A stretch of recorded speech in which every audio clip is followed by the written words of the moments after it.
Muy buenas tardes a todos y a todas. En nombre de la Vicerrectoría de Investigación y del Instituto de Estudios Latinoamericanos de la Universidad Nacional, reciban un cordial saludo y bienvenida al ciclo de Mesas Redondas, Mujeres en Diálogo, Avances y Retos en Centroamérica. Esta actividad surge como una iniciativa en el marco de la celebración de los 200 años de la Declaratoria de la Independencia en Centroamérica, y mantiene como objetivo generar espacios de diálogo que convocan a mujeres especialistas e investigadoras en diversos temas de la actualidad centroamericana para la exposición de balances sobre avances y los retos culturales, jurídicos, científicos que enfrentan las sociedades de la región en materia de derechos humanos y también en el ámbito de las ciencias.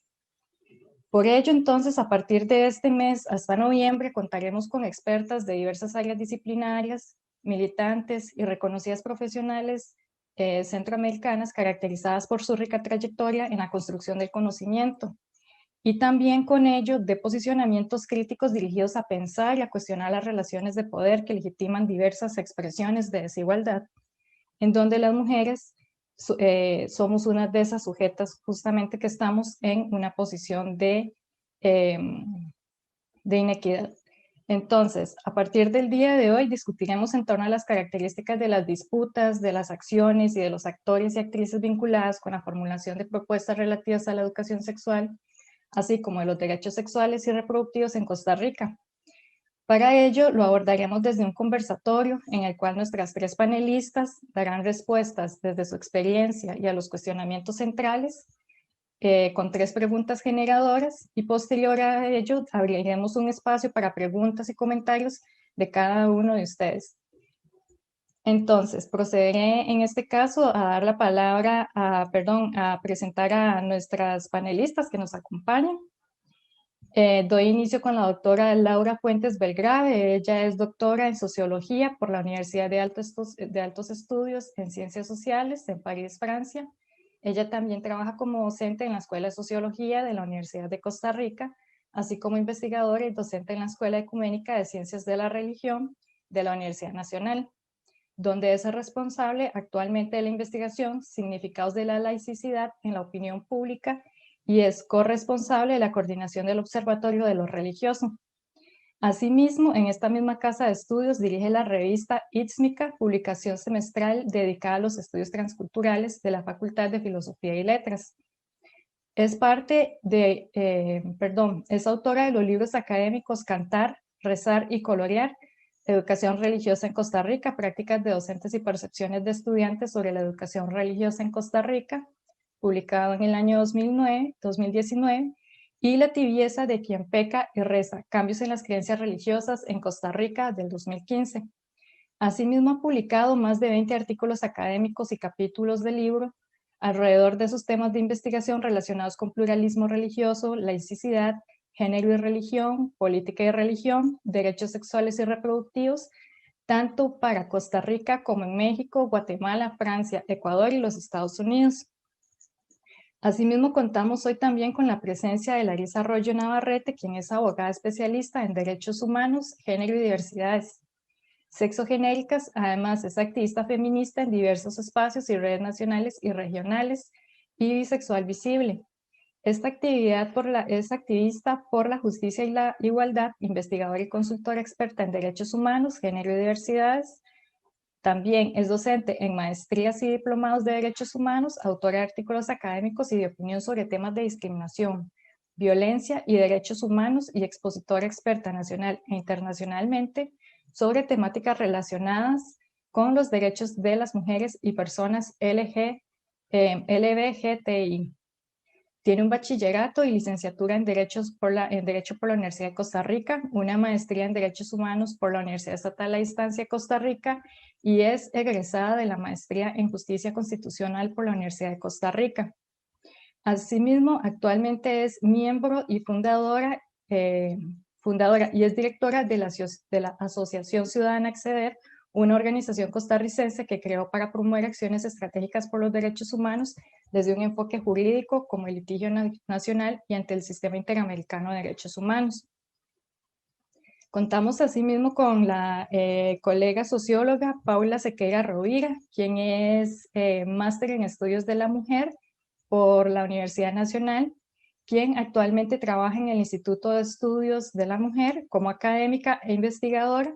Se ha interesado por temas relacionados con la sexualidad, el género, el poder y la ideología de género, además de ser autora de diversidad de artículos relacionados con la educación sexual, con la diversidad sexual y también con los derechos sexuales y reproductivos. Muy bien, entonces, colegas, como les había comentado anteriormente, empezaremos con una pregunta generadora. Podríamos empezar entonces la ronda con Laura, podríamos continuar con Paula y cerraríamos con Larisa, ¿verdad? En un primer momento, como para iniciar esta discusión, realmente podríamos decir que el panorama o el contexto actual en Costa Rica y a nivel centroamericano está en un proceso como de avances en ciertos sectores, pero también de retrocesos, ¿verdad? Hay algunas conquistas que de cierta manera están echando hacia atrás. Si ustedes, a partir de su experiencia, realizan una comparación, ¿cómo valoran entonces ustedes esos avances a nivel que ha habido, por un lado, cultural y también estatal legislativo en materia de educación sexual y derechos sexuales en Costa Rica? Si echamos una mirada retrospectiva, quizá a los últimos 30 o 50 años, ¿cómo valorarían ese panorama?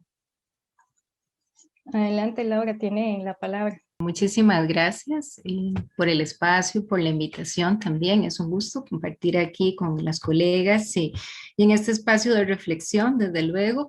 Sí, creo que es necesario, en efecto, remontarse al menos 50 años para observar la evolución de estos derechos en nuestro país, porque el avance ha sido considerable. Y a veces nos falta memoria histórica también para comprender las transformaciones sociales.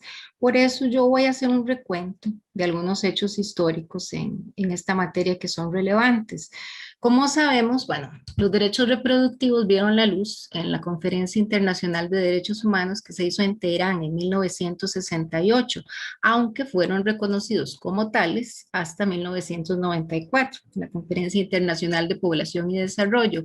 Lo que pasa es que es importante tomar en cuenta este periodo porque a veces tenemos la impresión de que todo fue, ¿verdad? A partir de 1994, pasaron otras cosas antes, desde luego. Por ejemplo, en Costa Rica, desde 1966 se crearon las primeras políticas de salud en materia reproductiva y esto fue fundando la Asociación Demográfica Costarricense. En el 68 ya se creó el Comité Nacional de Población, que en esa época tenía representantes de la demográfica, del Centro de Estudios Sociales y de Población, de la Universidad de Costa Rica, del Ministerio de Educación, del Ministerio de Salud y también del Centro de Orientación Familiar Cristiano. En cuanto a la interrupción del embarazo, como ya mucho se ha dicho anteriormente, pero yo creo que vale la pena recordarlo, desde el Código Penal de 1924 se admitía el aborto para salvar la vida de la mujer, con criterio médico y legal, desde luego. Ahora, esa excepción desapareció como por arte de magia en el Código Penal de 1941, y eso era coherente con el pacto de la época entre el gobierno de Calderón Guardia, la jerarquía católica representada entonces por Monseñor Sanabria y el Partido Comunista de Manuel Mora.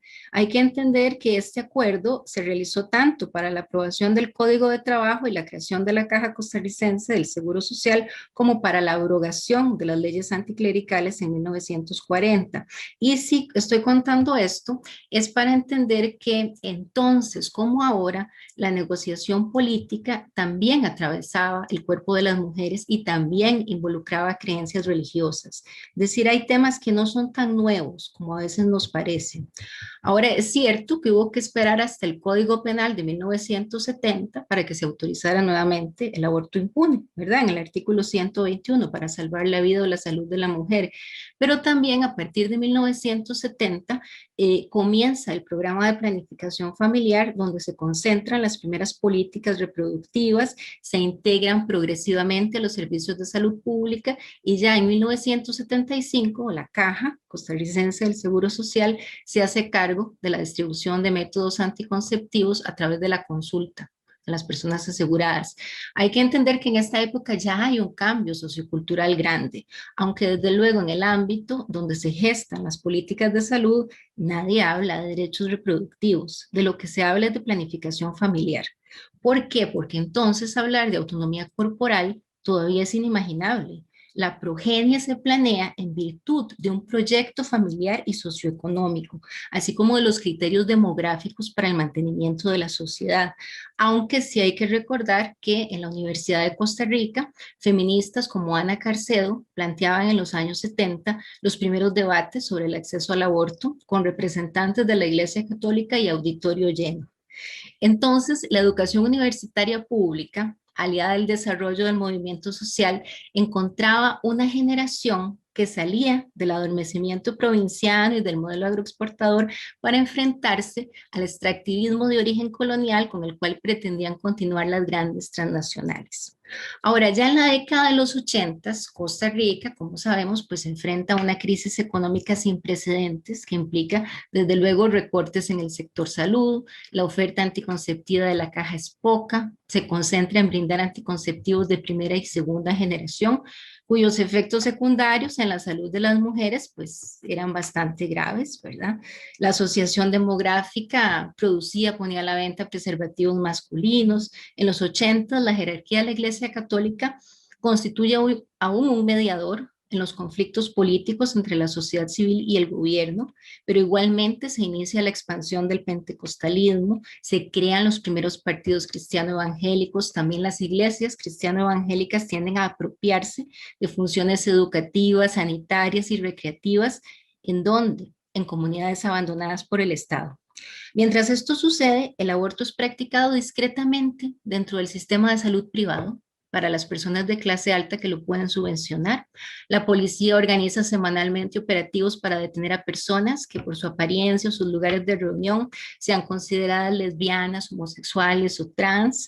En tanto, la aparición del VIH-Sida, como sabemos, espolea esta cacería de brujas que se ampara tanto en la desinformación mundial sobre esta condición de salud como en el Código Penal de 1971 que penalizaba la sodomía escandalosa, entre comillas, lo cual fue eliminado hasta el año 2002 del Código Penal.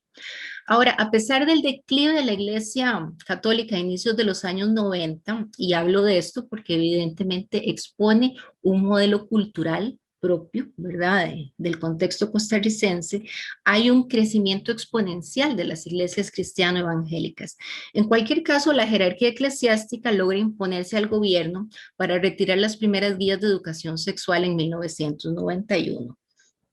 Y de esta forma la conferencia episcopal busca mantenerse todavía como garante de las normas éticas y como la principal adversaria también de las medidas de modernización ética en relación con las libertades de conciencia asociadas al cuerpo, a la procreación, particularmente como continúa siendo hasta el día de hoy en cuanto a la educación sexual en la escuela, la anticoncepción, el reconocimiento de derechos a la población sexualmente diversa y al aborto. De hecho, también en 1991, la diputada Nuri Vargas del Partido Unidad Social Cristiana presentó el primer proyecto de ley para la despenalización del aborto en casos de violación a menores, pero la diputada fue amenazada de expulsión por su partido y de excomunión por la Iglesia Católica, y el proyecto de ley pereció, ¿verdad?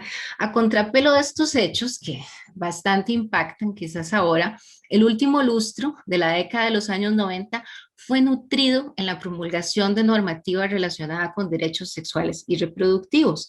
Ahí se aprobaron leyes contra el hostigamiento sexual, contra la explotación sexual en menores de edad, se reguló la procreación médica asistida y también el acceso a retrovirales para personas viviendo con VIH, ¿verdad?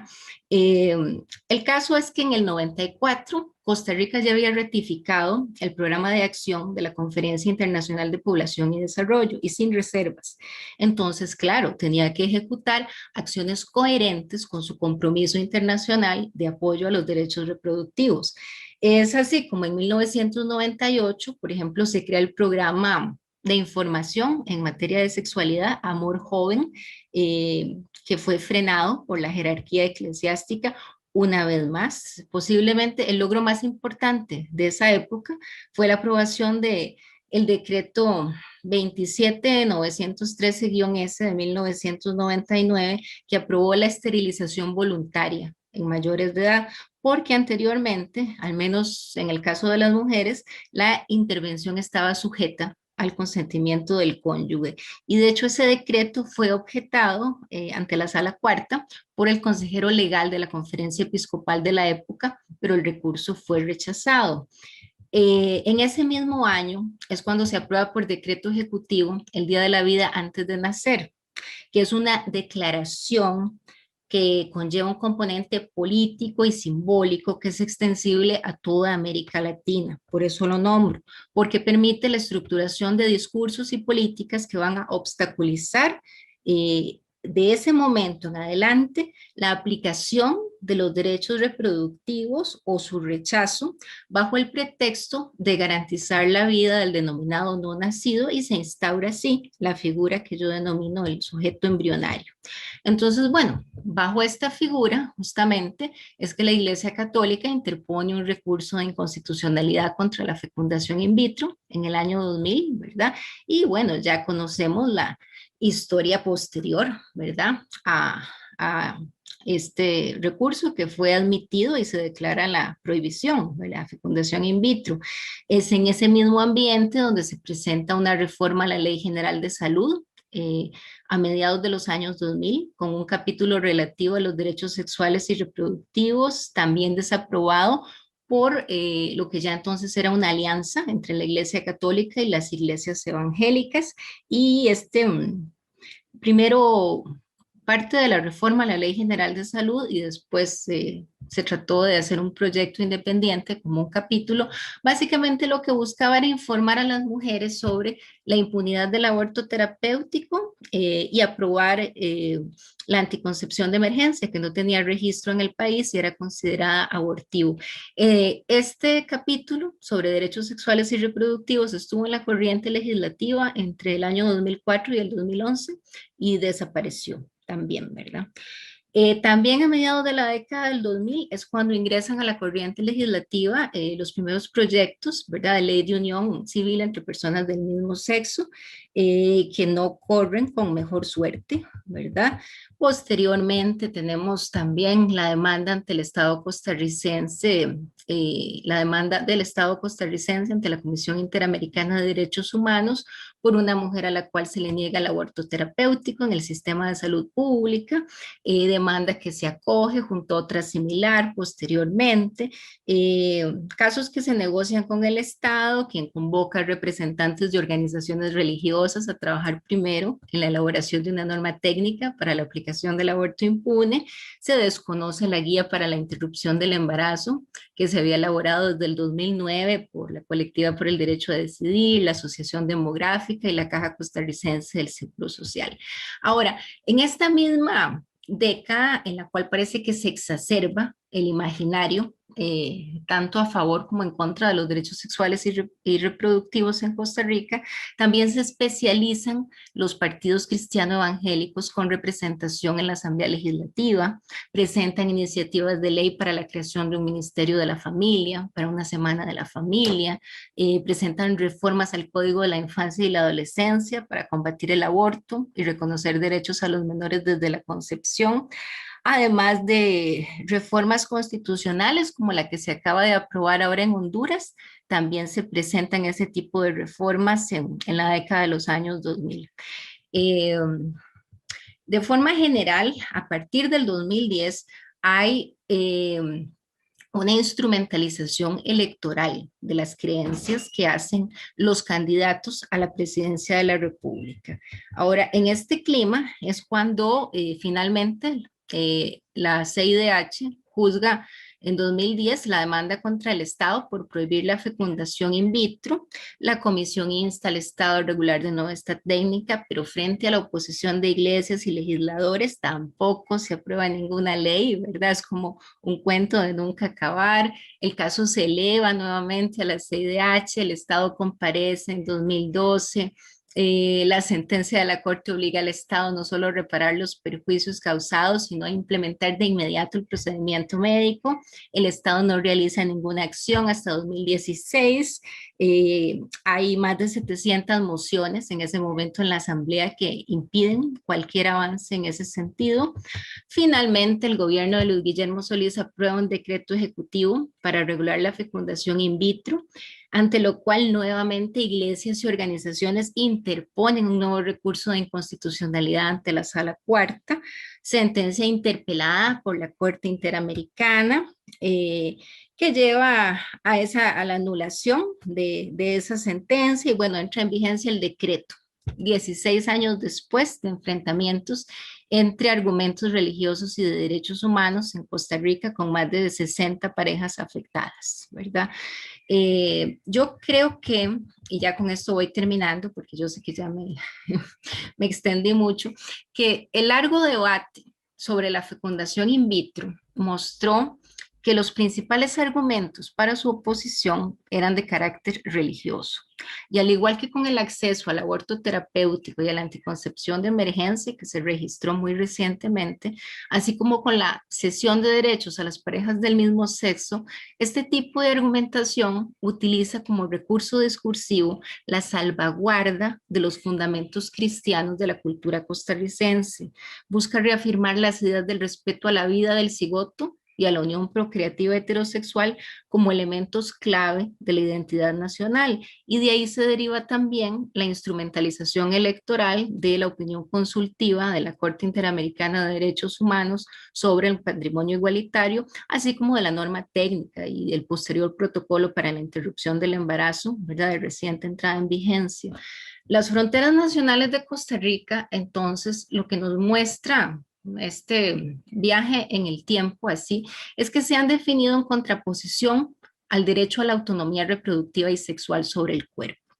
Porque la confesionalidad del Estado, por una parte, y la exaltación de las creencias cristianas de la población, por otra, devienen la principal justificación para exigir una legislación acorde con principios cristianos de orden fundamentalista o integrista en menoscabo del pluralismo religioso de la sociedad actual, que justamente ha cambiado muchísimo en los últimos 50 años. Según la última encuesta que hicimos desde la Escuela Ecuménica con el IDESPO, encontramos que apenas el 52.5% de la población se define como católica. Y evangélica un 27%. Es decir, que el resto de la población son creyentes sin religión, pertenecen a otras religiones o no responden. Esto nos muestra también que hay mayor diversidad y mayor pluralismo del que había hace 50 años y que en ese sentido hay cambios jurídicos que siguen estancados en una comunidad imaginada que ya dejó de existir. Muchas gracias, Laura, por su intervención. Damos la palabra entonces a Paula y después seguimos con Larisa. Sí, muchas gracias, Marcela. Muchas gracias por la invitación. Qué gusto estar aquí con Laura y Larisa, que nos acompañan en la mesa. Bueno, Laura ha hecho una descripción efectivamente muy sistemática y detallada. Yo voy a señalar algunos elementos relacionados a esta temática, porque bueno, desde el Instituto de Estudios de la Mujer hemos estado haciendo un proyecto de investigación los últimos casi 3 años con relación a grandes debates que se han dado en Costa Rica sobre salud sexual y salud reproductiva. A partir de eso han salido elementos muy interesantes de análisis y claro, hemos tenido que abarcar una gran cantidad de material bibliográfico para poder llegar a rastrear esas grandes discusiones. Yo pienso que, bueno, particularmente los 60, los 70 fueron momentos de grandes modificaciones en países como Estados Unidos, pero también en otros países de Europa y sin duda en América Latina y en países como Costa Rica, estas modificaciones también nos impactaron.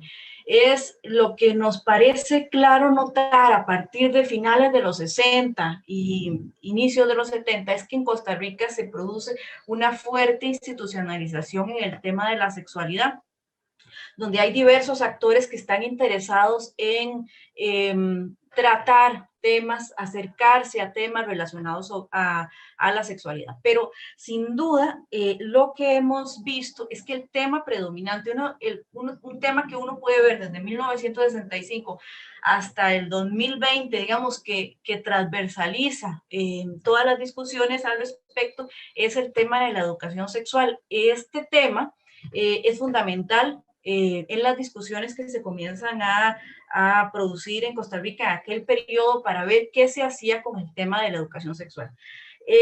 Claro, es importante también detallar que cuando uno habla de educación sexual hay que preguntarse sobre qué está hablando, porque efectivamente hay educación sexual formal, hay educación sexual informal y hay educación sexual no formal.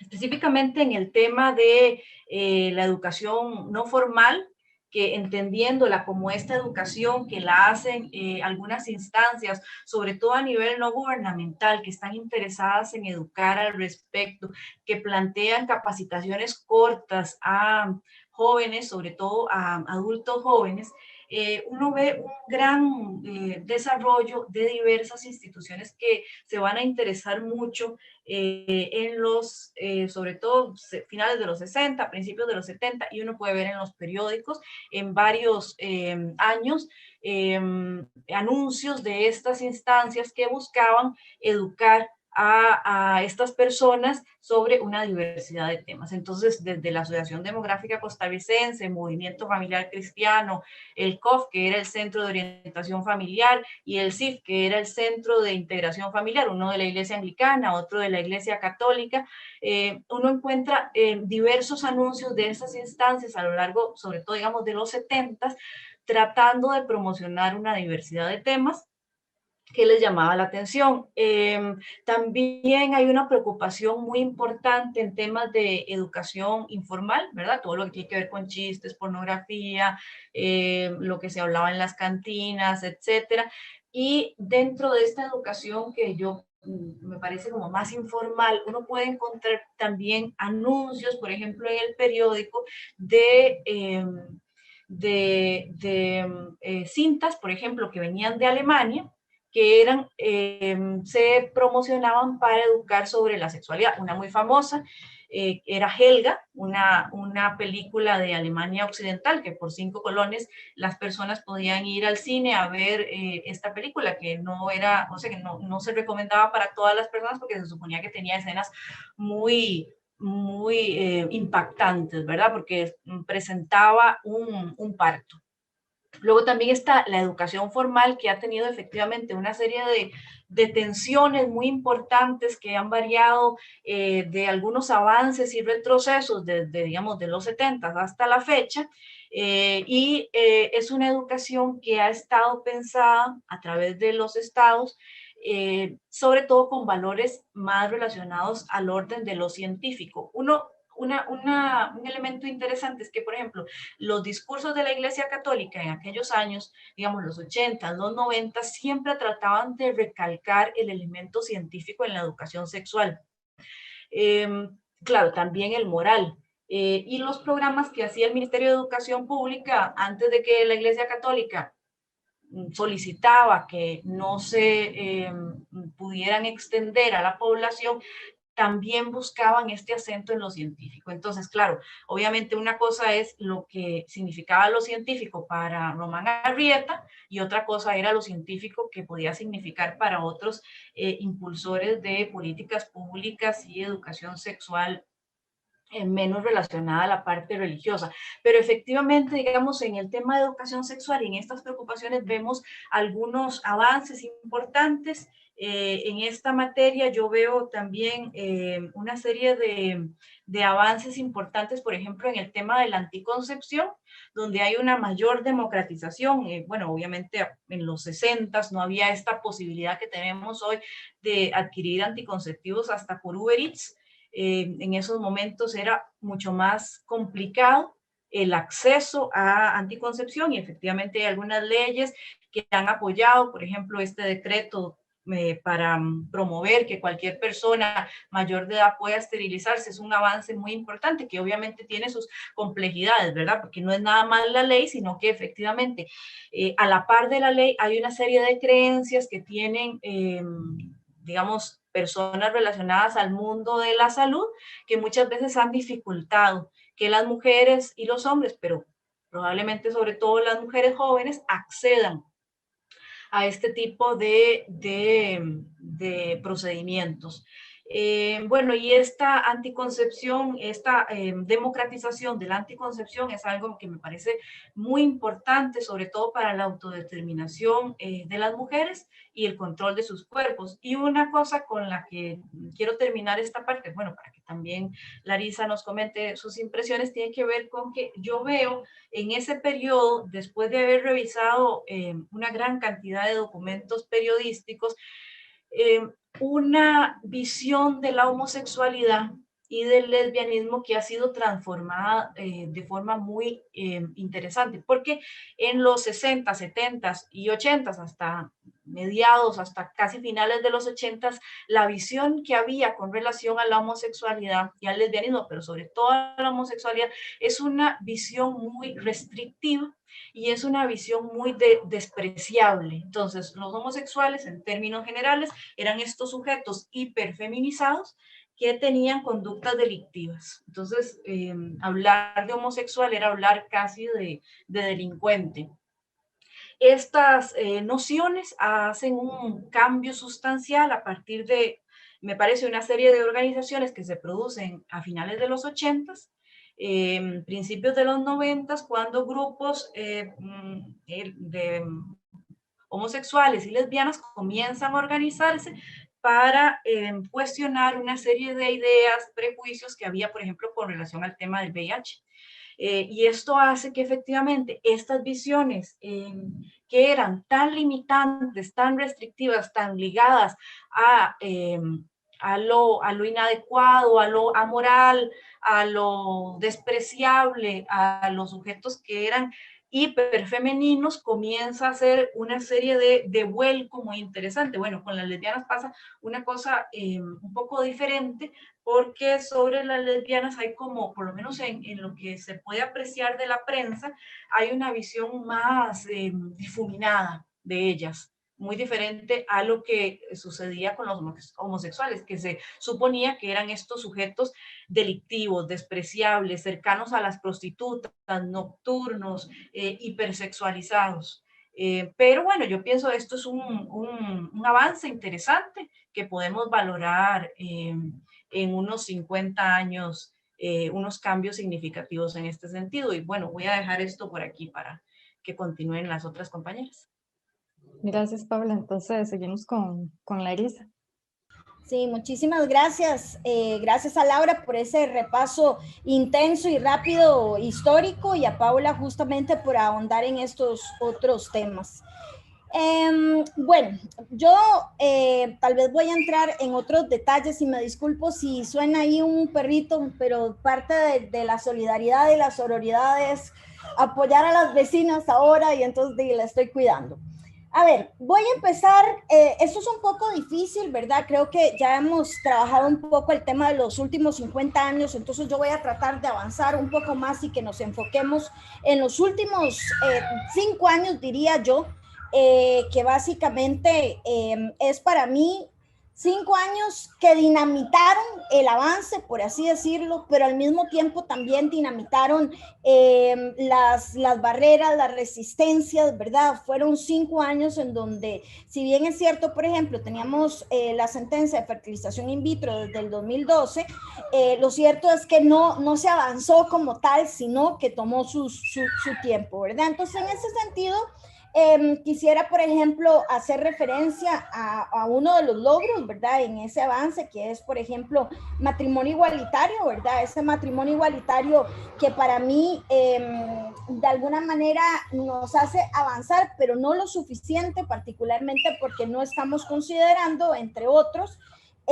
lo que eso implica para una población que no ha estado preparada para tener los mismos derechos, ¿verdad? Y eso significa, por ejemplo, si no hemos avanzado en el sentido de tener una normativa que reconozca a las parejas del mismo sexo, incluyendo, por ejemplo, la atención para, qué sé yo, en el caso de parejas de mujeres o parejas de hombres, ¿verdad? Son cosas que están pendientes. Por otro lado, en ese mismo sentido, ¿verdad? Creo que es importante hacer justamente pues referencia a estos proyectos antiderechos que se han venido desarrollando, y sé que más adelante lo podemos tocar, pero sí lo quiero mencionar desde ahora. ¿Por qué? Porque si bien es cierto, en estos últimos 5 años tuvimos matrimonio igualitario, anticoncepción de emergencia, tuvimos, entre comillas, un mayor acceso a aborto terapéutico, mayor acceso a la fertilización in vitro, mayor protección contra discriminación, por ejemplo, en el tema de VIH, ¿verdad? O sea, sí creo que definitivamente hay cosas que no estamos considerando, ¿verdad? Y que quedan ahí un poco pendientes. ¿A qué me refiero? Bueno, por ejemplo, en el caso de aborto, ¿verdad? Tenemos que recordar que los casos de Ana y Aurora, que son los casos que en este momento están ante la Comisión Interamericana, ¿verdad? A mí me llama mucho la atención porque incluso en ciertas discusiones lo que se establece es que la gente alega que ya hay una sentencia sobre eso.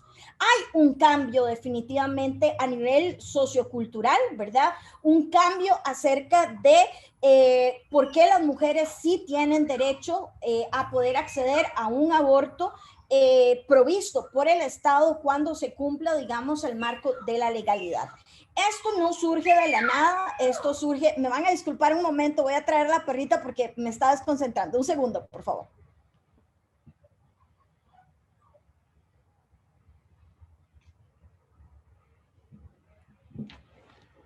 Entonces, lo que les comentaba era que justamente, digamos, en ese marco, ¿verdad? Estos dos casos que de alguna manera lo que hacen es justamente visibilizar una problemática que en realidad estaba ahí presente desde hacía muchísimas décadas, ¿verdad? Pero que no se lograba de alguna manera avanzar.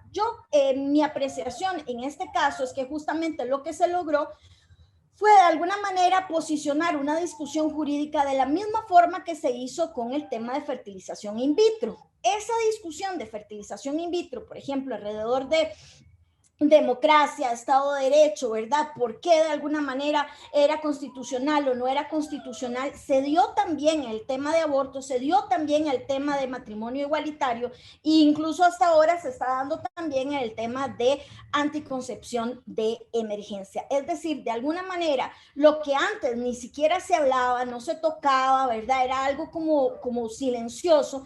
De alguna manera ahora se ha venido posicionando incluso en discusiones, en un gremio como el mío, ¿verdad? De derecho, en donde antes ni siquiera se tocaba del todo. Ahora, ven qué curioso, ¿verdad? Con el tema de Ana y Aurora, yo no tengo ninguna duda que el protocolo y la norma, que no son ni por asomo lo mejor que se pudo haber logrado, ¿verdad? Pero sí surge a partir no solo de los casos, sino justamente de la creación de un movimiento social como aborto legal, ¿verdad? Ese aborto legal que es un poco como la herencia o la consecuencia de la marea verde en Argentina. ¿Por qué esto es interesante? Porque creo que los casos de Ana y Aurora de alguna manera no hubieran tenido el impacto que tuvieron si no hubiera sido por un movimiento social que pudiera de alguna manera apoyar, ¿verdad? O visibilizar esa argumentación. Ahora, sobre esto es un poco complejo, ¿verdad? Porque definitivamente, y creo que Laura lo mencionó en algún momento, ¿verdad? Por ejemplo, en el caso de la norma, se dieron varios borradores, nadie los conocía, era todo como súper extraño, ¿verdad? O sea, en algún momento incluso el presidente lo que dijo, ¿verdad? Y les recomiendo que si quieren ver un poco ese proceso, puedan ver el documental de Aurora, lo pueden ver en YouTube de la Asociación Ciudadana Acceder, ¿verdad? En algún momento lo que dice es, no, ni feministas ni religiosos se van a meter en esto, ¿verdad? O sea, un poco como si fuera un equivalente. Ahora, más allá de eso, me parece que es justamente determinante, ¿verdad? Que ese proceso de acuerdo amistoso que se estaba tratando de lograr con los casos de Ana y Aurora se cae por un incumplimiento del Estado, porque en ese momento lo que se plantea es que no era el momento político para poder emitir la norma. Se cae y con eso ellos siguen adelante y lo retoma, digamos, el actual presidente Carlos Alvarado, ¿verdad? Y al final hacen literalmente pues lo que consideren más prudente, de la misma forma que ocurrió con el protocolo.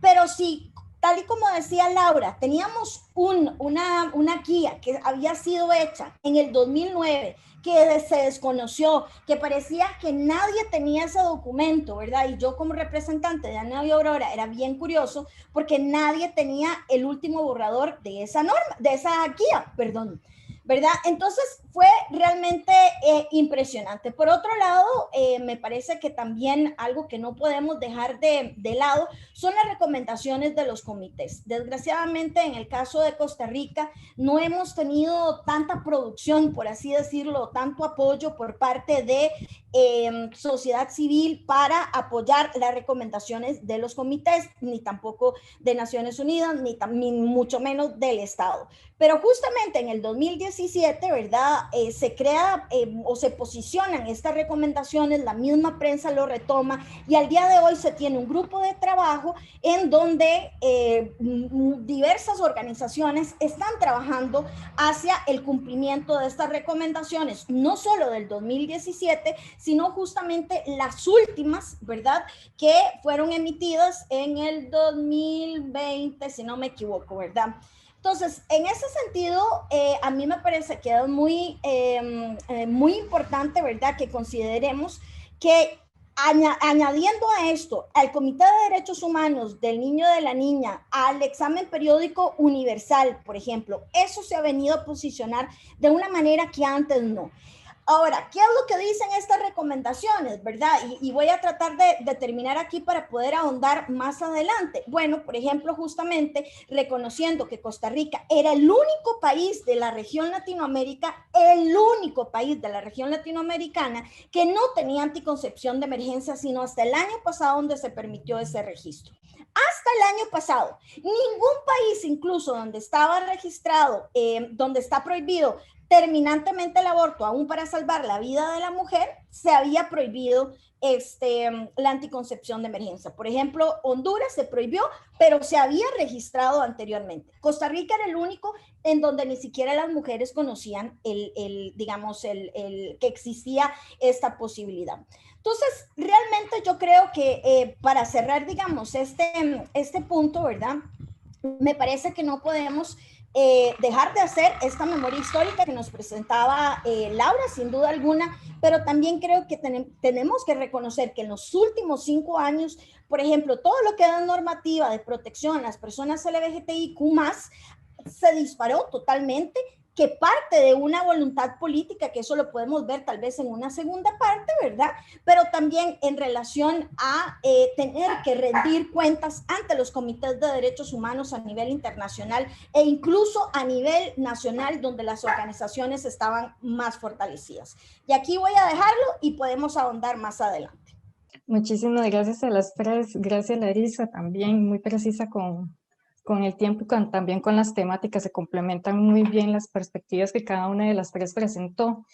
Entonces, también como para dar espacio con la segunda parte, inclusive manteniendo como la misma línea, justamente en lo que ustedes han enunciado, ¿cuáles consideran entonces ustedes que han sido esos momentos de mayor peso de lo que ya ustedes han mencionado, algunos de ellos, estos momentos de mayor peso en las disputas en torno a la sexualidad y la reproducción en Costa Rica? Y también, ¿quiénes vislumbran ustedes que han sido estas personas protagonistas? Entonces, para esta pregunta iniciaríamos con con Paula, seguiríamos con Larisa y cerramos con Laura. Perfecto, muchas gracias.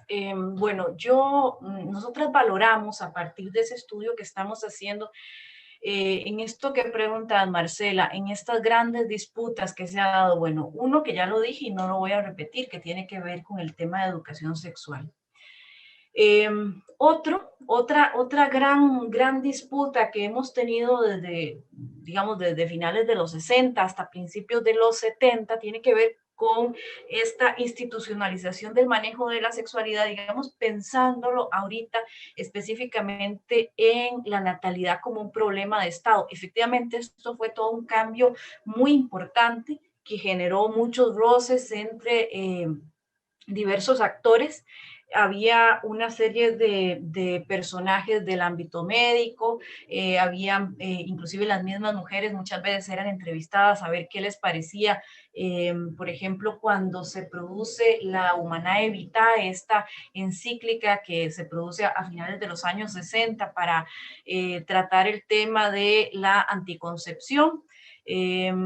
Se les pregunta a las mujeres que qué les parece este tipo de argumentaciones, y bueno, las argumentaciones de ellas eran un poco conflictuadas en ese sentido de que cómo hacían para dejar de seguir al Papa, siendo ellas directamente afectadas por los problemas relacionados a la anticoncepción. Entonces, en esta idea de cuando el Estado comienza a preocuparse por la natalidad, también hay otro actor que juega de forma muy importante, digamos, y es claro verlo, por ejemplo, en muchas de las investigaciones que se hicieron en aquellos años y en otras elementos donde entregaron dinero, fuertes sumas de dinero, fueron intereses extranjeros que estuvieron muy presentes, bueno, no solo en Costa Rica, sino en América Latina, estuvieron interesados porque señalaban que la natalidad era un problema para un pueblo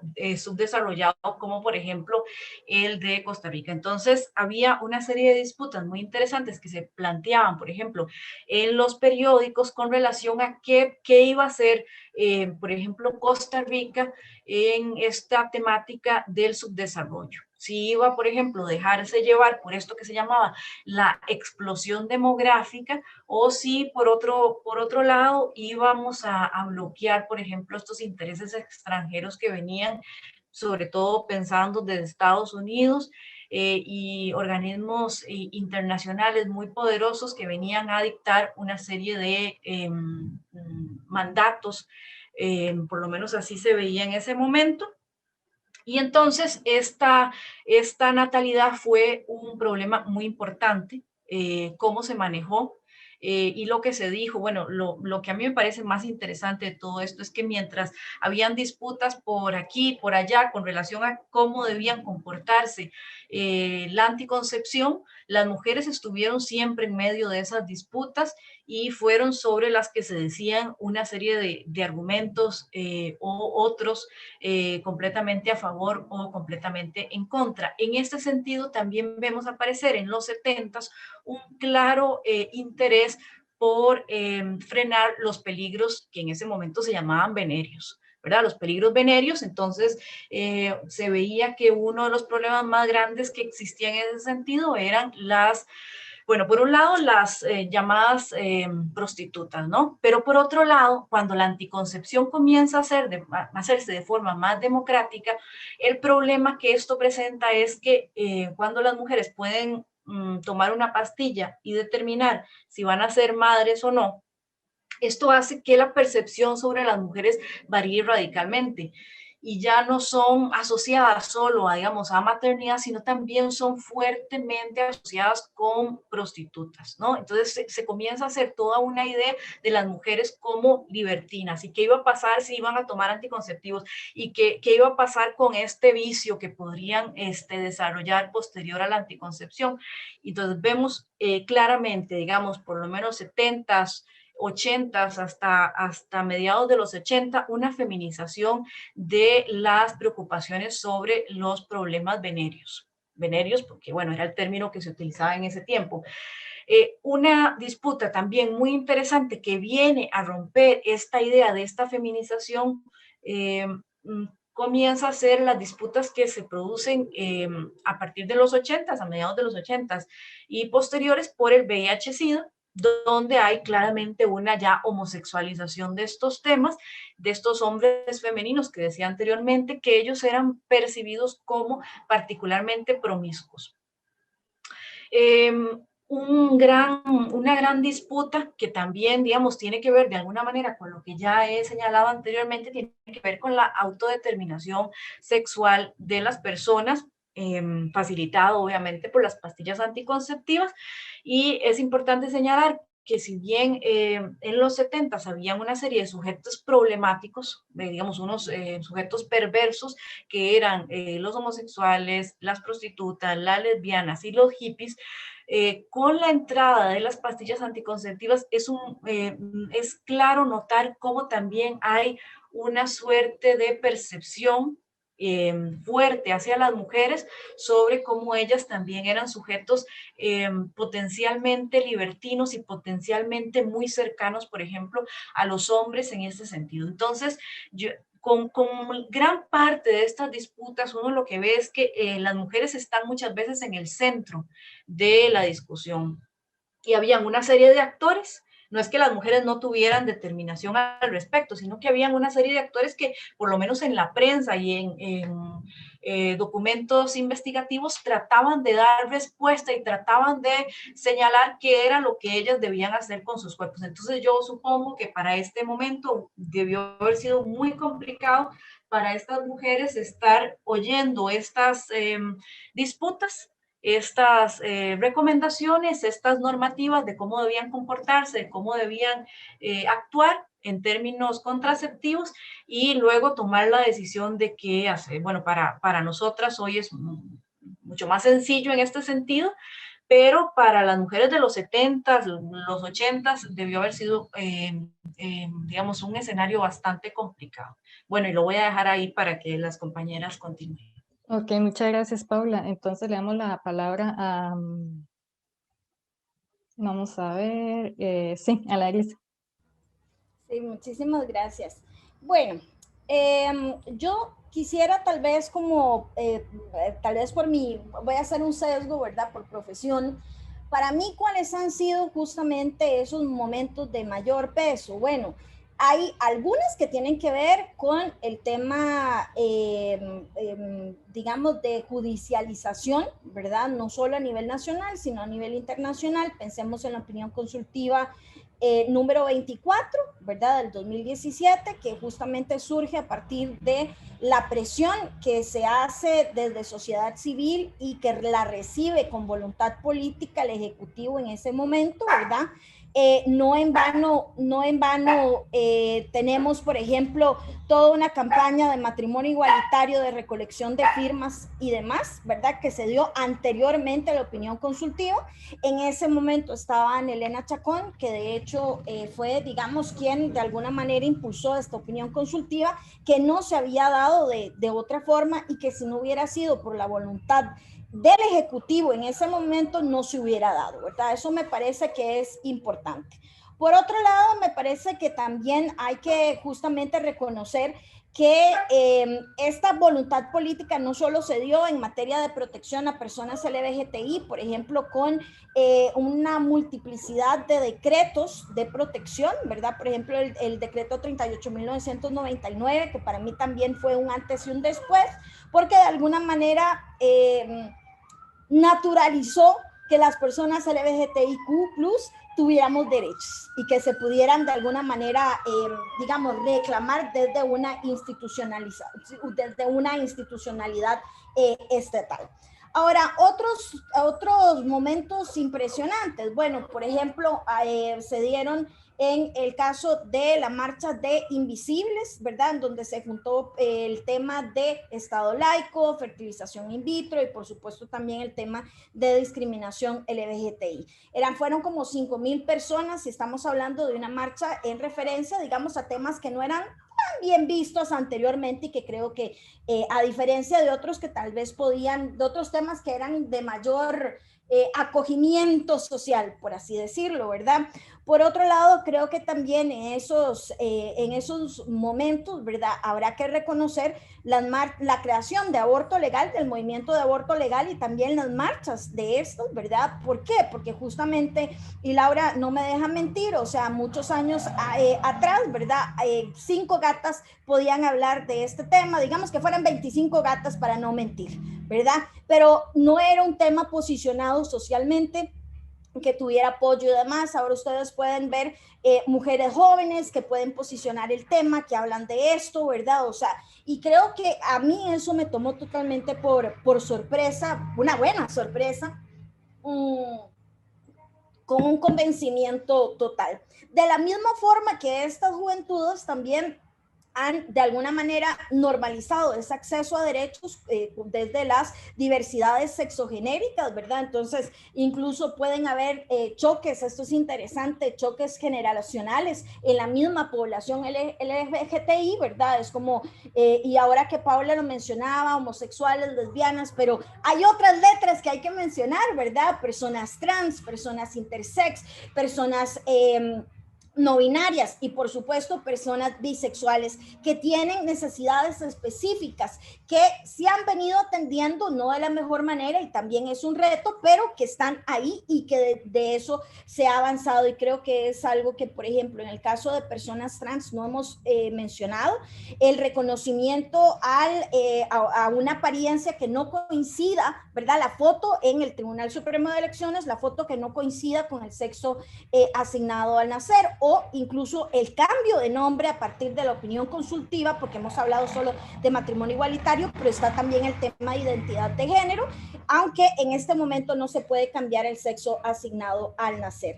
Así también considero, ¿verdad?, que digamos, esos momentos de mayor, no sé si ruptura o disputa, ¿verdad? En razón, por ejemplo, de la aprobación de la norma de aborto terapéutico, que también fue un poco como esa disputa, incluso entre el mismo movimiento feminista, ¿verdad? Yo creo que fue una cuestión generacional, mayormente, una población más joven que que celebraba, digamos, la aprobación de esta norma, una población tal vez feminista un poco mayor que estaba totalmente en desacuerdo con esto y esto también es un debate para poder posicionar y aquí, aunque no me quiero extender sobre esto porque sé que lo podemos abarcar en la próxima pregunta, sí quisiera de alguna manera posicionar la urgencia de un trabajo desde la interseccionalidad, ¿verdad? Porque las mujeres, las feministas hemos trabajado todos los temas, pero el sector, por ejemplo, el LGBTIQ+, ¿verdad?, ha trabajado únicamente derechos de las personas LGBTIQ+. Y eso es un problema gigantesco, ¿verdad? Por supuesto que no hemos incorporado, siempre las mujeres somos las que somos más excluidas, ¿verdad? Hablemos de mujeres negras, mujeres indígenas, mujeres rurales, mujeres migrantes, mujeres con discapacidad, porque en este momento hasta la misma normativa sobre VIH excluye de alguna manera a las mujeres, ¿verdad? Vemos fondos como el Fondo Mundial que apoya proyectos para hombres que tienen sexo con hombres, una categoría muy amplia, y mujeres trans, pero no incorpora mujeres en otras diversidades. Y eso es grave, ¿verdad? De la misma forma que hemos trabajado la discriminación por orientación sexual, identidad de género, pero todo lo que es mujeres lesbianas, bisexuales y mujeres no heterosexuales no se ha trabajado. Entonces, ¿por qué quiero plantear esto? Porque si bien es cierto, hemos tenido de alguna manera estos momentos de ruptura, estos momentos de avance, también son momentos que nos demuestran y con profundidad esos retos y esas carencias y esas necesidades que seguimos sin atender. Entonces, si bien es cierto, yo como activista puedo reconocer que hemos avanzado en estos 5 años, algo que yo nunca esperé hace 10, ¿verdad? Yo dije, bueno, matrimonio igualitario, tal vez en algún momento, jamás me imaginé que lo íbamos a tener aquí, o el año pasado cuando salió la anticoncepción de emergencia fue como, wow, pero la anticoncepción de emergencia en este momento no está disponible en la caja, ¿verdad? Entonces son definitivamente momentos en donde nos abren los ojos, en donde las luchas se dan por un tema en específico, y algo que no hemos considerado es Estado laico, que me encantaría que Laura tal vez pudiera incluso tocar, ¿verdad? Que está pendiente que no podemos asegurar una verdadera democracia, un verdadero Estado de Derecho, ¿verdad? Y el cumplimiento efectivo de protección a los derechos sexuales y reproductivos si estamos en un Estado confesional. Ahí me voy a quedar y con gusto podemos ampliar más adelante. Muchas gracias, Marcela. No creo que sea el espacio propicio para hablar de la laicidad del Estado, Larisa. Tal vez eso lo podemos abordar en otro espacio, en otro foro indicado para eso. Creo que justamente parte de la satanización del Estado laico ha sido producto de mezclarlo con los derechos sexuales y reproductivos. Sí, el Estado laico uno pensaría que tendría que ser garante, ¿no? De que haya una efectiva garantización de derechos a la ciudadanía. Sin embargo, como hemos visto en toda la historia, no solo de América Latina, en diferentes contextos, no necesariamente es una garantía. Yo creo que ese es otro debate que no quisiera justamente abordar en este espacio, así es que me voy a limitar a lo que preguntaba Marcela al inicio.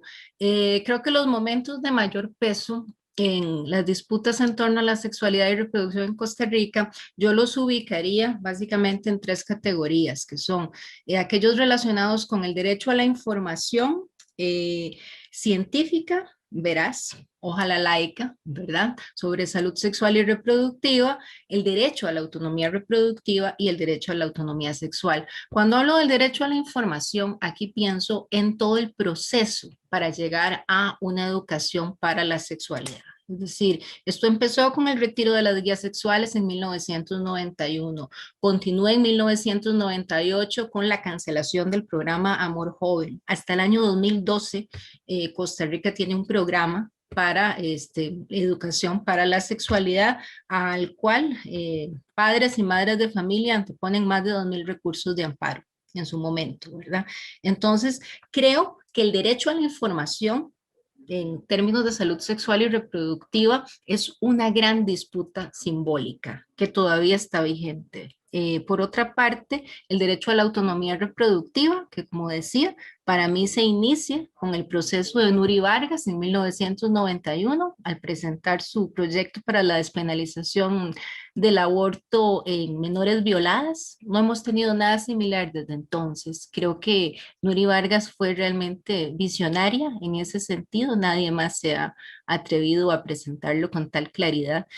Posteriormente, la instauración del sujeto embrionario con el Día de la Vida antes de nacer, todo el proceso de la fecundación in vitro, el capítulo de derechos sexuales y reproductivos, el registro de producto dedicado de la anticoncepción de emergencia para su comercialización, así como desde luego el preámbulo de la norma actualmente el protocolo para la realización del aborto terapéutico, que bueno, no tenemos idea qué tanto se esté ejecutando, si se ha activado en 4 ocasiones, como decían los medios hace poco, y solamente un caso se ha aceptado, así es que todavía creo que queda mucho por valorar en ese sentido.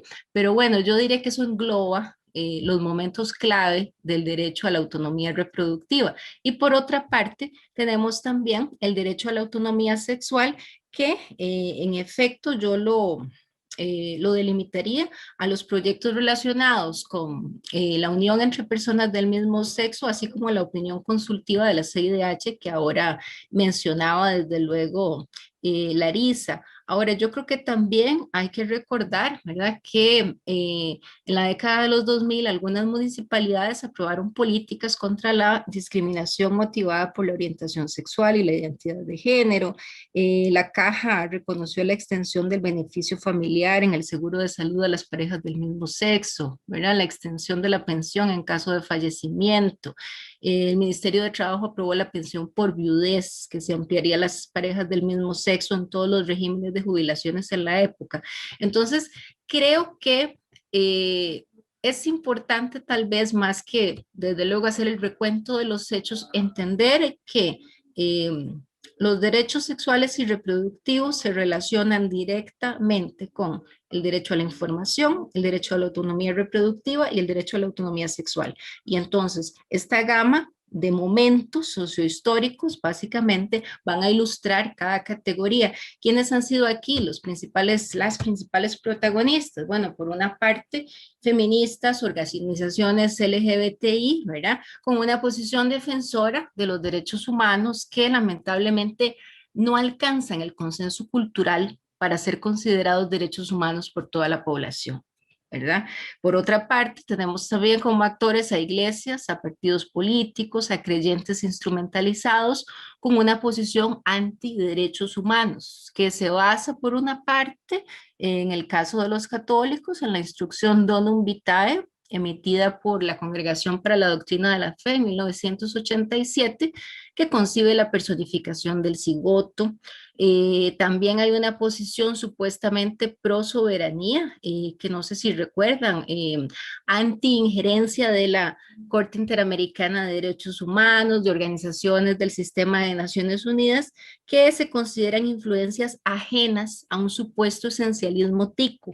Ahora, esto también, y es paradójico porque ahora que Paula hablaba, pensaba eso, se conecta con las posiciones que ella mencionaba en los 70, que estaban en contra de las políticas de natalidad al considerarlas también como una imposición demográfica, imperialista, ¿verdad? Realmente hay similitudes en los discursos. Cuando uno analiza, ¿verdad?, los discursos, por ejemplo, de las personas legisladoras, en contra de todos estos proyectos de ley, desde luego que está la investidura secular, pero las creencias asoman, ¿verdad?, a flor de piel. Pero este discurso sobre la invasión a la República Soberana, ¿verdad?, se repite a lo largo del tiempo, independientemente del credo religioso. Entonces, creo que si bien Costa Rica ha tenido, digamos, suerte en términos sociohistóricos con los últimos avances que mencionaba Larisa, claramente se encuentra en el ojo del huracán, ¿verdad? Al ubicarse en un istmo como es Centroamérica, donde tenemos 3 países donde se prohíbe total y absolutamente el acceso al aborto, inclusive el aborto terapéutico, ¿verdad? Honduras, Nicaragua y El Salvador. Y creo que si estamos reflexionando justamente sobre los avances y los retos centroamericanos, me parece que tendría sentido considerar más nuestra situación, nuestro posicionamiento en este istmo, que nuestra relación directa ahora con, por ejemplo, con Argentina y la legislación argentina, porque nuestras historias son muy distintas. Gracias. Muy bien, muchísimas gracias, Laura. Gracias nuevamente a la intervención de cada una de ustedes, porque realmente permite ver justamente quiénes han sido esos sujetos, ¿verdad? De hecho, la pregunta estaba propuesta justamente viendo estas personas protagonistas, estos actores que en donde naturalmente la iglesia, los grupos feministas, el Estado han jugado un rol preponderante definitivamente. Para continuar con la tercera pregunta e ir cerrando, si contemplamos entonces el panorama actual a nivel latinoamericano y centroamericano, de lo cual ustedes han hecho mención a casos muy específicos, Argentina, Honduras, El Salvador, naturalmente ya a nivel local, Costa Rica, ¿en dónde o en quiénes se identifican entonces los principales retos o barreras para el avance en materia de derechos sexuales y reproductivos? Y principalmente, ¿verdad?, más allá de ver únicamente las barreras, ¿cuáles son estas posibles alternativas para flanquear estos retos que tenemos en la actualidad? Entonces iniciaríamos con Larisa, le daríamos la palabra a Laura y posteriormente cerraríamos con Paula. Marcela, esa pregunta está durísima, ¿verdad? Porque poder brindar justamente respuestas a estos retos es algo que no hemos logrado hacer y que por eso estamos en esta situación. Ahora, yo quiero nada más tal vez que retomemos algo que creo que para poder engarzar con lo que comentaba Laura, ¿verdad? Y es que efectivamente más allá de derechos sexuales y derechos reproductivos, los retos que tenemos son, por ejemplo, de la protección a la democracia y al Estado de Derecho. Porque no podemos hablar de derechos sexuales y derechos reproductivos, ¿verdad? Ni derechos humanos, si no hablamos de democracia y de Estado de Derecho. Y en ese sentido, si bien es cierto, y en eso tiene toda la razón Laura, ¿verdad? Que ha habido toda una disputa acerca de la autonomía estatal o la independencia estatal, de que no haya injerencia internacional versus obligaciones internacionales que justamente, nacen a partir de la obligación del Estado como principal responsable de brindar ese reconocimiento y garantía del acceso a los derechos, ¿verdad? Y la violación de los estados de manera histórica, ¿verdad? Histórica, no me refiero a este siglo no, el siglo pasado, es que ya estamos, ¿verdad? Sino desde siempre. Ahora, más allá de que la evolución de los derechos humanos sea reciente o no. Entonces, ¿por qué quiero llegar a esto? Bueno, porque justamente el tema, por ejemplo, pensemos, para mí, una de las principales barreras que tenemos es la corrupción de los estados, ¿verdad? La falta de capacidad de la institucionalidad para comprender cómo funciona el sistema. Cuando vemos, por ejemplo, diputadas y diputados que no saben cómo funciona la creación de leyes, por decirlo de una forma popular, que no saben cómo funciona el poder judicial o cómo funciona la legalidad o la convencionalidad o la constitucionalidad, pues entonces ahí estamos en un problema gigante, ¿verdad? Porque no hay forma de asegurar justamente ni la formación de leyes y muchísimo menos la implementación de eso. Ahora, justamente eso me lleva a algo que es importantísimo, ¿verdad? Un poco apartándome de esto, y es que no tenemos datos. Costa Rica en general no produce datos, no tenemos información. Y sin datos no pueden haber políticas públicas que sean efectivas o acertadas o que atiendan, ¿verdad?, los problemas. ¿A qué me refiero? Bueno, es muy simple. Por ejemplo, puede ser que sepamos cuántas parejas del mismo sexo se hayan casado hasta ahora, pero ¿sabíamos cuántas mujeres habían accedido al aborto terapéutico o el aborto impune, tal y como lo establece el Código Penal actual, ¿verdad? Antes de la norma e incluso antes del protocolo. No sabíamos, y eso lo pueden verificar en la prensa, donde todos los hospitales y los directores daban datos diferentes. Una diría, bueno, se aprueba la norma, se aprueba el protocolo y ahora sí vamos a recolectar esa información. Pues resulta que no. Entonces tampoco, ¿verdad? En ese sentido, nos quedamos de alguna manera con esta imposibilidad de saber si la normativa se está cumpliendo o no, con lo cual realmente me hace pensar que Costa Rica es uno de los países con una normativa, entre comillas, buena. El problema no es la normativa, el problema básicamente es que no se cumple, ¿verdad? Y en ese sentido, pues realmente el pensar en el acceso a los derechos sexuales y los derechos reproductivos, ¿verdad? O sea, es imposible pasar por alto que ha sido producto de una lucha, que no ha sido algo que ha surgido espontáneamente, por gusto. Muchas veces, incluso en la lucha social, nos dicen, bueno, este no es el momento, no es el momento para esto, no es el momento para lo otro, no es el momento para la igualdad. Y lo cierto es que la lucha social es lo que ha logrado de alguna manera estos pequeños avances, porque realmente grandes avances sería poder asegurar el acceso a los derechos humanos para todas las personas en todo el globo, ¿verdad? No solo en Costa Rica, sino... ¿Y por qué digo esto? Bueno, porque justamente Laura también lo mencionaba, ¿verdad? Un poco la diferencia de Centroamérica con Argentina. Recordemos que lo que se produjo en Argentina tuvo un impacto negativo totalmente en Honduras, en donde más bien se restringió la posibilidad, porque no hay aborto terapéutico, es decir, las mujeres se mueren primero antes de hacerles un aborto en Honduras, al igual que en Nicaragua y en Honduras. Pero en Honduras lo que hicieron fue blindar constitucionalmente para que incluso si hubieran otras asambleas, otras personas en el poder, no pudieran avanzar en ese sentido para asegurar el acceso de las mujeres al aborto terapéutico. Por eso es que para mí es tan importante que hablemos de democracia, que hablemos de Estado, que hablemos de derecho internacional de derechos humanos, porque si nos quedamos a nivel nacional nos vamos a quedar justamente con qué opina la mayoría, no ha habido un cambio cultural o un cambio social, ¿verdad? Y realmente ahí pues no vamos a avanzar. Así que realmente los retos que tenemos actualmente en Costa Rica, yo creo que no son solo asegurar nuestros derechos, sino constituirnos en un país, en un estado que pueda ser realmente modelo para los otros países de la región centroamericana y que de alguna manera nos convirtamos como en esa fuerza política que jale a los otros gobiernos, ¿verdad? Para que puedan cumplir estas obligaciones jurídicas que están ahí, pero que simple y sencillamente se pasan por alto. Entonces, damos la palabra a continuación a Laura. Muchas gracias. Bueno, de forma general en América Latina, podríamos decir, o al menos en Centroamérica también, en otros países latinoamericanos como República Dominicana y Perú también es palpable este fenómeno.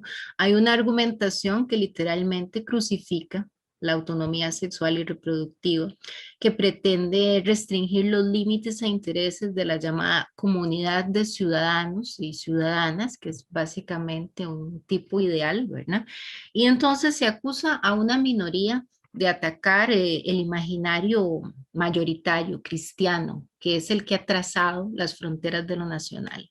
Entonces, por un lado, se da la humanización del embrión, que es acogida por la opinión pública y los gobiernos en un fenómeno que alcanza el grado de divinización.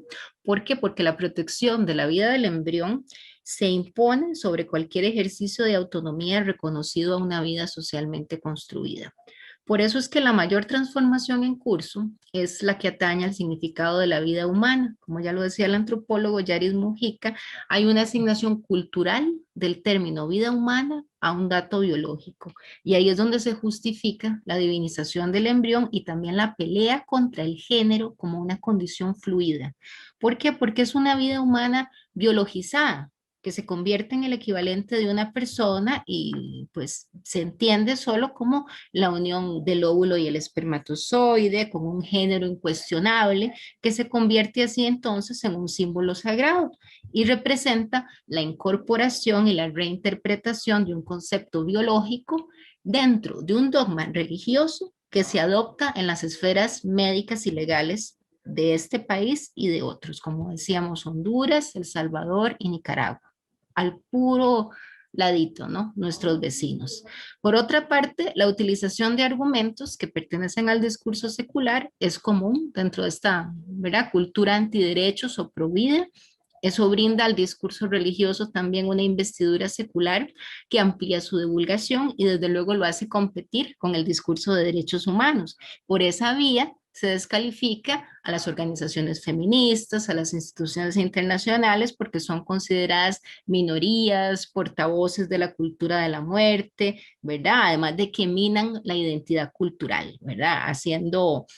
Apelando a este esencialismo cultural tico. Entonces eso provoca una división entre una identidad cristiana considerada mayoritaria y una identidad cultural multicultural, más bien minoritaria. En Costa Rica, entonces, ese fenómeno produce un doble movimiento. Por un lado, se fortalecen las fronteras de orden cultural que están ligadas a valores religiosos. Eso incluye ahora, como lo vimos recientemente, la aceptación de la objeción de conciencia dentro del proyecto de empleo público, ¿verdad?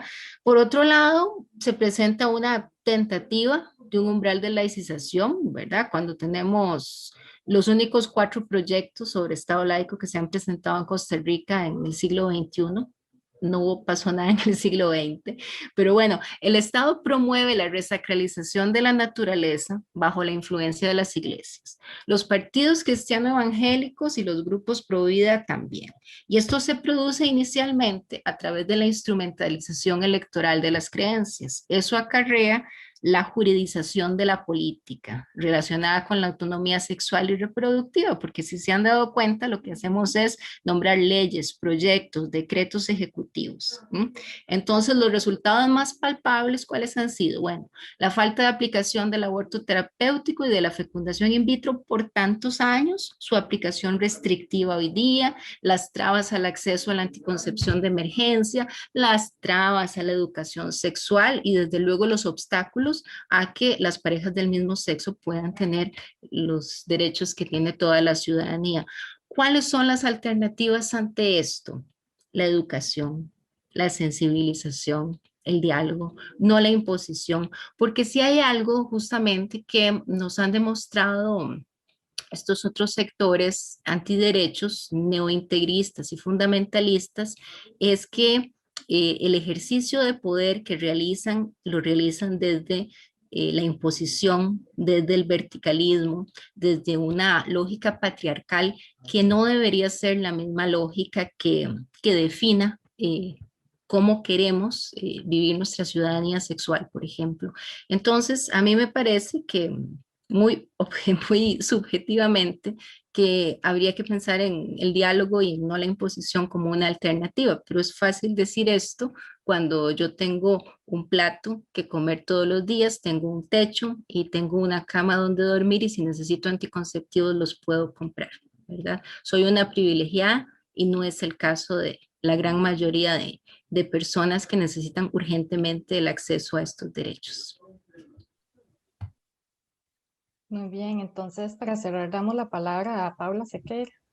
Bueno, yo valoro como uno de esos grandes retos que tenemos en temas de salud sexual y salud reproductiva, este ascenso del conservadurismo, que estoy de acuerdo que es uno de las situaciones sobre las que más tenemos que poner cuidado. Esto de este ascenso de teorías conspirativas tipo Q, o las noticias falsas o lo que tiene que ver con la ideología de género, me parece que es preocupante no solo en Costa Rica, sino en otros países de la región centroamericana y latinoamericana que tienen un gran impacto por parte de una parte importante de la población. Esto es particularmente preocupante.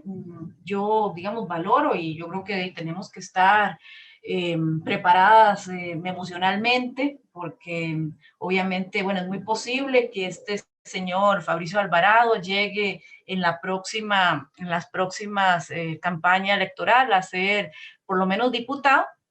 Y eso significa 4 años de estos medios que les encanta darle la voz a este señor, que bueno, tiene todo un sector de personas que lo siguen y que están muy interesadas, ¿verdad?, en oír sus discursos, etcétera. Y me parece que otro de los retos que tiene que ver obviamente con el anterior, el ascenso del conservadurismo, tiene que ver con estas retóricas que utilizan estos grupos conservadores, ya sea retóricas conspirativas o retóricas de una especie como de progresista, comillas, bueno, porque sí, efectivamente yo coincido con Laura y uno lo puede ver en las apreciaciones que ellos hacen con relación a una diversidad de temas que ellos inclusive, digamos, adoptan el lenguaje de los derechos humanos, utilizan una serie de terminologías,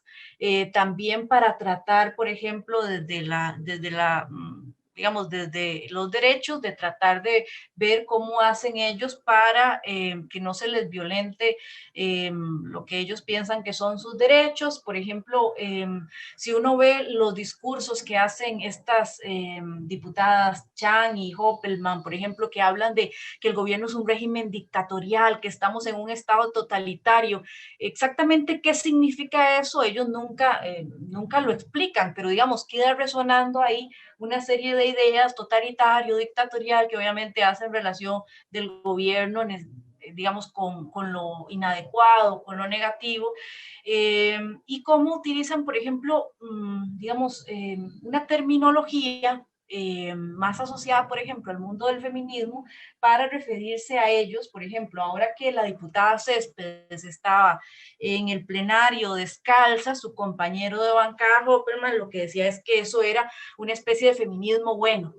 O también estos compañeros diputados de Nueva República señalan, por ejemplo, que no apoyar el Día del Padre es ir contra la equidad de género. ¿Qué entienden ellos por equidad de género? ¿Qué entienden ellos por feminismo positivo? ¿Verdad? ¿Cómo utilizan estas palabras para usar y para nombrar casi cualquier cosa? Me parece preocupante. Y las alternativas me parece que son complejas. Yo recuerdo que había una señora que estaba lanzándose por la precandidatura de un partido muy conocido y ella decía en su retórica, vamos a sacar a Liberación del Poder. Yo pienso que esto no se trata, por ejemplo, de sacar a Nueva República del poder o sacar a los cristianos del poder, porque esto es algo mucho más complejo. Lo que deberíamos hacer como país, y esto obviamente no vamos en esta dirección, es provocar, producir sociedades más equitativas, más igualitarias, donde la riqueza se distribuya de forma mejor, donde haya digamos, una educación mucho más crítica y con esto lograr cambios importantes sobre, digamos, sobre las percepciones de las personas, sobre su criticidad, sobre aquello que parece como lo lógico, ¿verdad? Cuando el pastor te dice es que lo que vienen a hacer con esta propuesta de educación sexual es generar una serie de necrofilia, zoofilia, incesto, pues claro que probablemente muchas personas se alarmarán. Entonces estos discursos que se utilizan y se tergiversan de una forma tan cínica son realmente preocupantes. Entonces me parece que la respuesta, la alternativa es altamente compleja, implica sociedades más equitativas, igualitarias, mejor distribuida la riqueza, mayor educación, y esto es altamente complicado porque todo parece indicar que no vamos para allá. Bueno, y lo voy a dejar hasta aquí para no cansar demasiado. Bueno, realmente la participación de cada uno de ustedes ha aportado mucho desde las diferentes perspectivas, sus experiencias, los abordajes que han planteado, ¿cómo es que se llama? Los repasos históricos y también las miradas muchísimo más actualizadas como la que nos acaba de presentar cada uno de ustedes también, particularmente Paula, justamente en función del panorama y el contexto actual, ¿verdad? Donde de alguna manera se nos hace necesario de repente como tomar un paso en seco, un paso hacia atrás, mirar qué es lo que se ha hecho y cuáles son las posibles estrategias o espacios desde los cuales se puede actuar e implementar nuevas formas y estrategias también de acción, participación, que incluyan también a nuevos actores, ¿verdad? Que quizá por el momento siguen participando o permanecen activos, quizá de manera un poco más nuclear, más segregada, ¿verdad? Y ver cómo se pueden articular esas formas de expresión política y demanda a favor de los derechos sexuales y reproductivos. Realmente escucharlas ha sido un gusto, ha sido muy interesante y entonces a continuación daremos un espacio por si alguien tiene comentarios, preguntas, son más que bienvenidos, el espacio es de ustedes. Por el momento el compañero Ronald desde redes sociales no me ha pasado preguntas, pero no sé si quienes ahora están desde el Zoom quisieran aportar algo, hacer alguna consulta.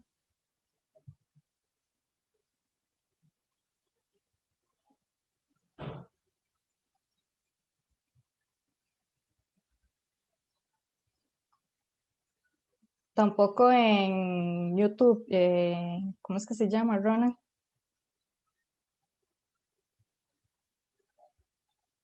No, bueno, entonces realmente no queda más que agradecer, ¿verdad?